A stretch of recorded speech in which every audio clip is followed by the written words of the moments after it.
Welcome back. Welcome back. You are listening to Whissel Wednesdays here on KCBQ 1170. My name is Kyle Whissel. I am your host with Whissel Realty, joined as always by Mr. Jason Hall with Team Home Loans and Synergy One Lending.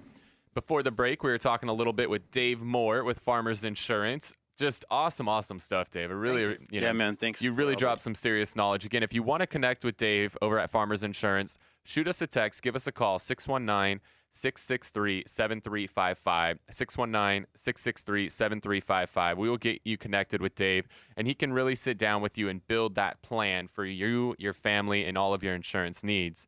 And when it comes to building a plan, we've got Dmitriy Bgatov here in studio, financial planner, and want to talk to you, Dmitry, a little bit about building a financial plan. And just want to kind of start out with, what is a financial advisor? Why does somebody need one? Yeah, that's a great question. And I think especially in the last, I would say, decade or more, there was so much publicity. A lot of times it's negative publicity around stock market and around financial advisors and all the scams and everything. But essentially what it comes down to, financial planner is someone that you can, that you personally trust, that you can allow them to oversee your wealth that you're working very hard to accumulate, that can help you accumulate faster. But most importantly, it's someone who understands your goals, your financial goals, your life, your personal side of things, that can help you understand the purpose of the money that you're working with or working for. And there's before. I guess in the 90s, before the internet era, there was no cell phone. Right? Yeah, of course I remember that, Dave. I know you're having fun. We got to bring Dave in, man. You got to be our insurance guy, Dave. Yeah, so I definitely remember prior to internet and prior to Google, I had an opportunity to invest in Google, had an opportunity to invest in Qualcomm once they put the name on the stadium.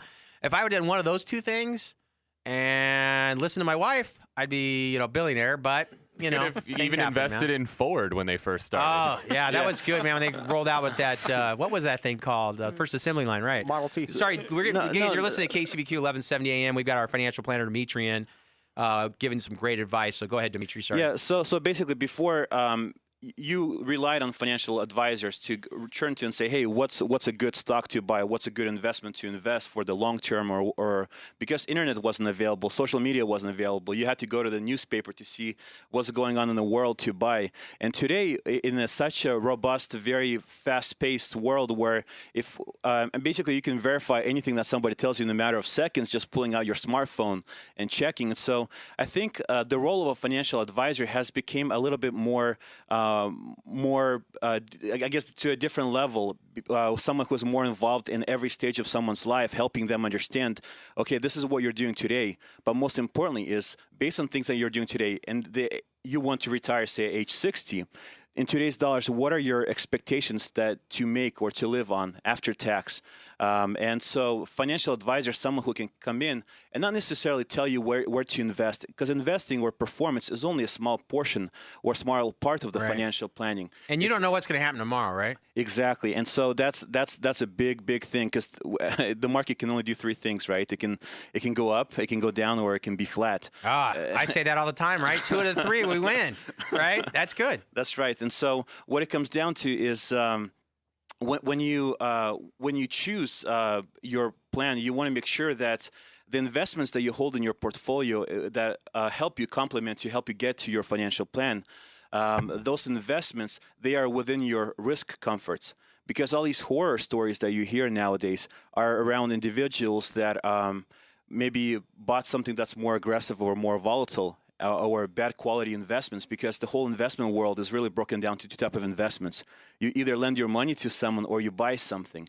And a lot of times individuals that they're not aware of the difference, that when you lend your money to someone, it's considered to be more secure because it's a predictable type of investment versus when you buy something.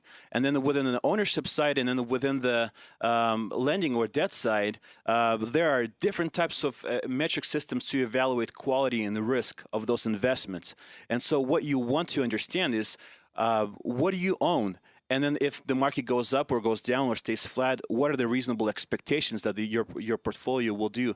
But most importantly is, based on what you have, what are the expectations in the next 5, 10, 15, 20 years that this your portfolio? Money, money, money. That's what I'm looking for. Right. That's my expectation, man. Lots of money there. Yeah. Dmitry. So, the right client for you, what's your niche market? I mean, I've had financial advisors I've talked to that, my client needs to have $1 million net worth. I've had other ones goes, I'm happy with a client with $100,000 net worth and, $50,000 available assets to invest. If I could interrupt you real quick. Go ahead, Dave.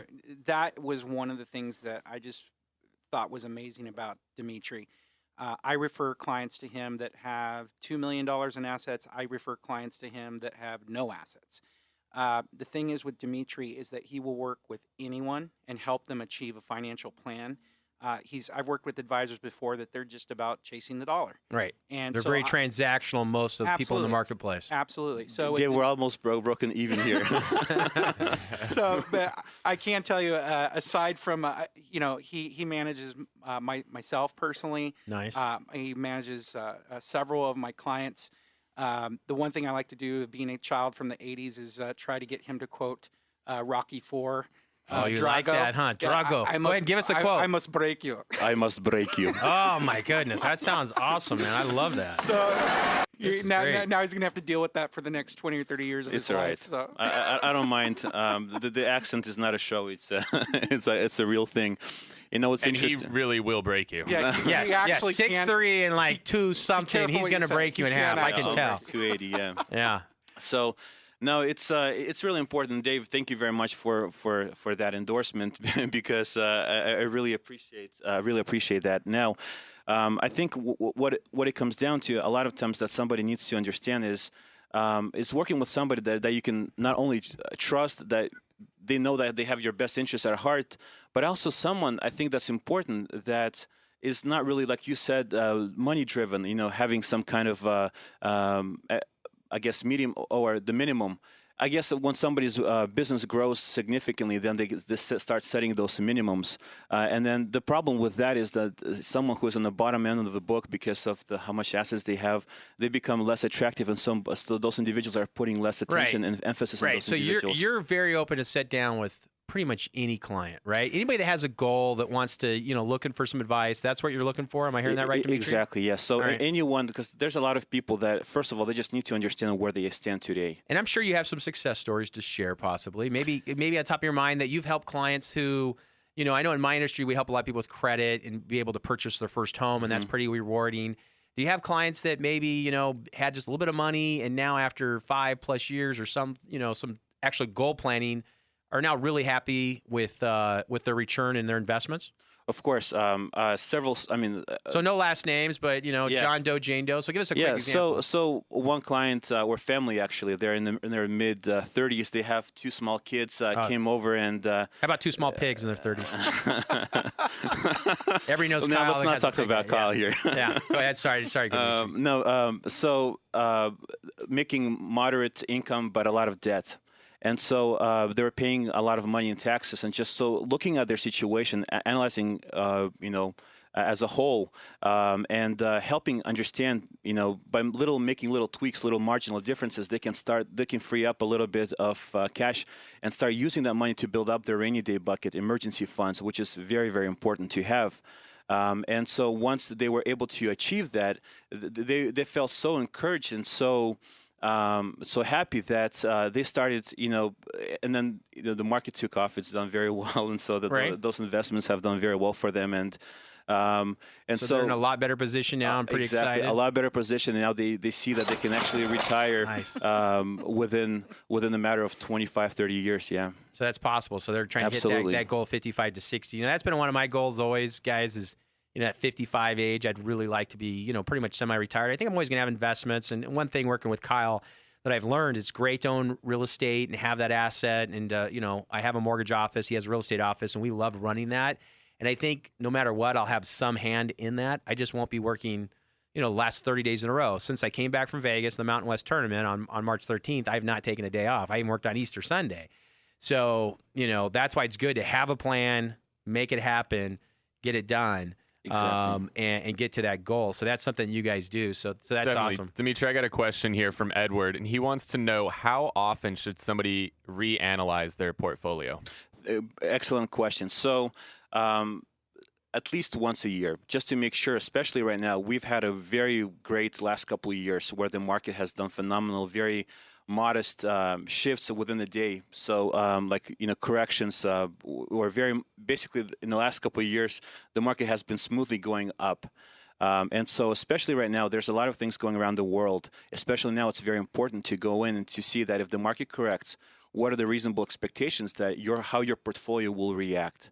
And so, and hopefully that will not put you in the position where a lot of people in 2008 have experienced, especially the people that were within 3 to 5 years of retiring, but they were too aggressive or too volatile in their portfolio. So next thing you know, they have to work for another 5 years. So if that's you and you're looking to get somebody to review your financial plan, set a goal, put something, reach out to us here at Whissel Wednesday. Our phone number and text line, 619-663-7355. And we'll put you in touch with Dimitri. Again, 619-663-7355. That goes directly to Kyle Whissel. He'll put you in touch, and we'll make sure you have a financial plan for you and your family so you too can enjoy retirement when you get there. Awesome. So we're going to head to a break. When we get back, we're going to talk with the other half of the Russian crew, we'll call it, that's here in the radio today. So we're going to talk a little bit about what's going on in the real estate market, especially how this drought is affecting things when it comes to your real estate. You're listening to Whissel Wednesdays here on KCBQ 1170.